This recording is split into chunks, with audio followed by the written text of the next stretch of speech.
हुई आजादी की कीमत सबने पहचानी थी, दूर फिरंगी को करने की सबने मन में ठानी थी।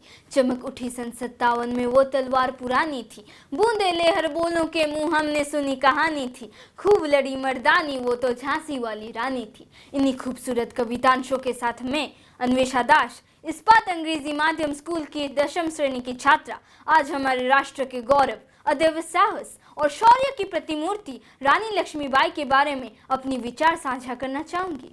आजादी एक ऐसा शब्द जिसका अर्थ वही समझ सकता है जिसने कभी गुलामी की हो।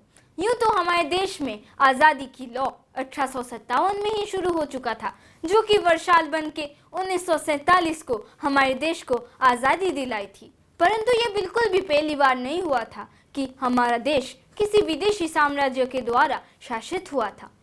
यूं तो बहुत ही प्राचीन काल से हमारा देश अरब, अफगान जैसे कई साम्राज्यों के द्वारा शासित होता चला आ रहा था, पर क्या जाने वो गुलाम आज़ादी का वो जश्न जब खुद ही ना किया हो उसके अमृत स्वाद का अनुभव।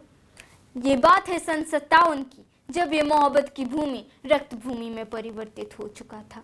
विभिन्न भारतवासियों ने अपने प्राण गंवाए थे। उन्हीं संग्रामियों में से एक थी झांसी की वो महारानी, जो कि बनी इस देश की सबसे बड़ी मर्दानी, रानी लक्ष्मीबाई। उनके क्षमताओं का लोहा सिर्फ उनके प्रशंसक ही नहीं बल्कि उनके दुश्मन भी मानते थे। उनका जन्म 19 नवंबर 1828 को मराठी ब्राह्मण परिवार में हुआ था। 4 साल की थी जब उनकी मां गुजर गई थी, पर उनके पिताजी के पेशवा ने उन्हें अपने बेटी की तरह पाला था। बचपन में ही मनु नाना साहेब और टांटिया टोपी के साथ जंग का हुनर सीखने लग गई थी। बहुत ही कम उम्र में उनका विवाह झांसी नरेश के साथ हुआ था और उसके बाद ही उन्होंने रानी लक्ष्मीबाई का नाम हासिल किया था।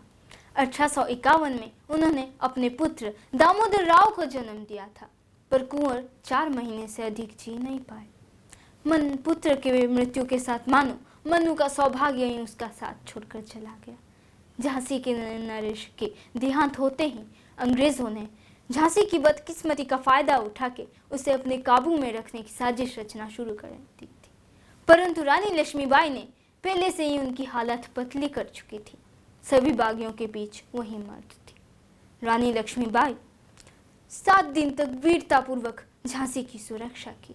वे अकेले ही अपने पुत्र को पीठ के पीछे कसकर बांध के घुड़ पर सवार हो, पर उनको कोई नहीं रोक सकता और अंत में उन्होंने वीरगति को प्राप्त की। इस तरह उन्होंने स्वतंत्रता के लिए अपने बलिदान का संदेश दिया। वास्तव में रानी लक्ष्मीबाई आदर्श वीरांगना थी। दिखा गई पथ सिखा गई हमको जो सीख सिखानी थी, बूंदे लेहर बोलों के मुंह हमने सुनी कहानी थी।